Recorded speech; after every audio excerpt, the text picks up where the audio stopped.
સુરતના ઉધનામાં 4 દિવસ અગાઉ ફિલ્મી ઢબે થયેલા ફાયરિંગના કેસમાં ગુનેગારોના ચહેરા થઈ ગયા છે બેનકાબ। કોણે અને શું કામ કરાવ્યું હતું ફાયરિંગ, તેના પરથી હવે ઉચકાઈ ગયો છે પડદો। 6 પૈકી 3 આરોપી આવી ગયા છે પોલીસના સકંજામાં। કેવી રીતે જાણવા માટે જોઈએ આ રિપોર્ટ।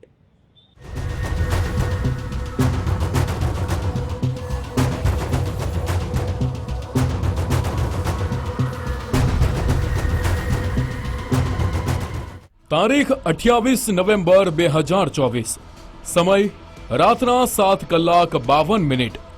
સ્થળ ઉધના વિસ્તાર, સુરત।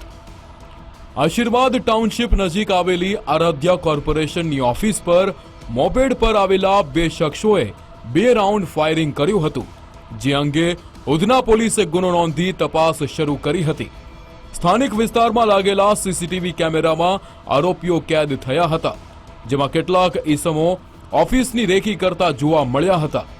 દરમિયાન આ ગુનાનો ભેદ ઉકેલી કાઢવા માટે ક્રાઇમ બ્રાન્ચની ટીમ પણ કામે લાગી હતી। તપાસ કરતી ક્રાઇમ બ્રાન્ચ અને ઉધના પોલીસની ટીમે ફાયરિંગના ઘટનામાં સામેલ કુલ 6 પૈકી 3 આરોપીઓને ઝડપી લીધા છે, જેમાં અજય સંજય ગાયકવાડ, હિમાલય ઉર્ફે સની વિકાસ, ઉત્તમ બોરસે અને ગણેશ ઉર્ફે ગણ્યો ઉર્ફે બટકો ચંદ્રકાંત નિકમનો સમાવેશ થાય છે। એવું લાગે છે કે હત્યાના ઈરાદે જ કરાયું હોય, જેથી અમે ફરિયાદીની જે ફરિયાદ છે એમાં એટેમ્પ્ટ ટુ મર્ડરનો પણ કલમ ઉમેરેલી છે। આ ઉપરાંત જ્યારે આ મુખ્ય આરોપીઓ પકડાઈ જશે, જે લોકોએ ફાયરિંગ કર્યું છે, આજે 3 આરોપીઓ પકડાયા છે, એ કુલ 6 આરોપીઓમાંથી 3 છે। એ લોકોએ 2-2ની ટીમ બનાવી હતી અને રેકી કરી રહ્યા હતા પહેલા કે આ દીપક પવાર કઈ રીતના બારે આવે છે, એ ઓફિસમાં છે કે નહીં, એની મૂવમેન્ટ કેવી છે, આ પ્રકારની એ લોકોએ પહેલાં રેકી કરી અને આમાંથી જેને ચાન્સ મળ્યો એણે આવીને ફાયર કર્યું, એ પ્રકારની અત્યારે વિગત સામે આવી છે। સુરતના ઉધનામાં ફાયરિંગ કેસમાં કાર્યવાહી। ફાઇનાન્સરની ઓફિસ પર ફાયરિંગ કરનારા 3 ઝડપાયા। મુખ્ય આરોપી સહિત 3 શખ્સો વોન્ટેડ જાહેર। ફાઇનાન્સરની હત્યાના ઈરાદે ફાયરિંગ કર્યાનો ખુલાસો। ફાઇનાન્સર દીપક પવારની આરાધ્ય કોર્પોરેશન નામની ઓફિસ આવેલી છે। આ કેસના મુખ્ય આરોપીએ અગાઉ તેની પાસે વ્યાજે રૂપિયા લીધા હતા। ફાઇનાન્સર પાસેથી મુખ્ય આરોપી ગુરમુખે ફરી વ્યાજે રૂપિયા માંગ્યા હતા, પરંતુ ફરિયાદી દીપક પવારે વ્યાજે રૂપિયા આપવાનો ઇનકાર કર્યો। ના સાંભળી ગુસ્સે ભરાયેલા ગુરમુખે તેના સાગરીતો સાથે મળી ફાઇનાન્સરની હત્યાનો પ્લાન ઘડ્યો।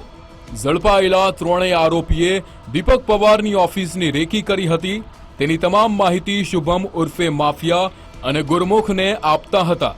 કયા સમયે ફાઇનાન્સર ઓફિસમાં હોય છે, કેટલા વાગ્યે ઓફિસથી નીકળે છે, તે તમામ બાબતોની રેકી કરવામાં આવી। ત્યારબાદ 28 નવેમ્બરની સાંજે બંદૂક લઈ 2 શખ્સો બાઇક પર આવ્યા હતા। હત્યાના ઈરાદે 2 રાઉન્ડ ફાયરિંગ કર્યું હતું, જેમાં એક ગોળી ઓફિસના કાચ પર વાગી હતી, તો બીજી ગોળી ઝાડના થડમાં ઘૂસી ગઈ હતી।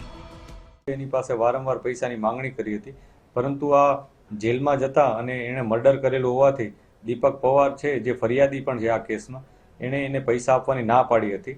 એકવાર એના ફાધર, ગુરમુખના ફાધર પણ એકવાર એના ત્યાં પૈસા માંગવા ગયા હતા, ત્યારે પણ એણે પૈસાની ના પાડી હતી, જેથી આ ગુરમુખને થોડુંક અપમાનજનક ફીલ થયું હતું અને પોતાને પૈસાની જરૂર હતી અને પૈસા નહોતો આપતો, એ કારણસર એણે આ ફાયરિંગ કર્યું હોવાનું અત્યારે અમને જાણવા મળ્યું છે। આરોપીઓ ધરાવે છે ગુનાહિત ભૂતકાળ। અનેક ગુનામાં ખાઈ ચૂક્યા છે જેલની હવા। ફાયરિંગ કેસમાં સામેલ તમામ આરોપીઓ રીઢા ગુનેગાર છે। જેલમાં જવું અને આવવું આરોપીઓ માટે કોઈ નવી વાત નથી। અલગ અલગ ગુનામાં પોલીસ આરોપીઓને પકડે છે અને છૂટ્યા બાદ આરોપીઓ ફરી નવા ગુનાને અંજામ આપે છે। હાલ ઝડપાયેલો આરોપી અજય ગાયકવાડે અગાઉ સુરતના લિસ્ટેડ બુટલેગર કાલુ નિકમની હત્યા કરી હતી। એ ગુનામાં આરોપી જેલમાંથી હાલ પેરોલ પર બહાર આવ્યો હતો। આ સિવાય તેની વિરુદ્ધ અગાઉ 2 અલગ અલગ ગુના નોંધાયેલા છે, જ્યારે આરોપી હિમાલય ઉર્ફે સની વિરુદ્ધ શહેરના અલગ અલગ પોલીસ સ્ટેશનમાં 6 જેટલા ગુના નોંધાયેલા છે।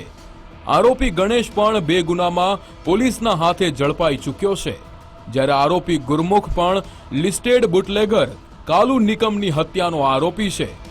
ફરાર શુભમ ઉર્ફે માફિયા અને પ્રેમ ઉર્ફે કાલિયા વિરુદ્ધ પણ શહેરના અનેક પોલીસ સ્ટેશનમાં ગંભીર પ્રકારના ગુના નોંધાયેલા છે. ફાઇનાન્સર પર ફાયરિંગ વિથ હત્યાના પ્રયાસના ગુનામાં ગુરમુખ ઉર્ફે ગુરુ, શુભમ ઉર્ફે માફિયા અને પ્રેમ ઉર્ફે કાલિયાને વોન્ટેડ જાહેર કરાયા છે. આ ત્રણેય આરોપીઓ નેપાળ ભાગે છૂટ્યા હોવાની પ્રાથમિક માહિતી મળી છે. ત્રિપુટીને પકડવા એક ટીમે એ દિશામાં તપાસ તેજ કરી છે. રાકેશ બ્રહ્મભટ્ટ, ગુજરાત ફર્સ્ટ, સુરત.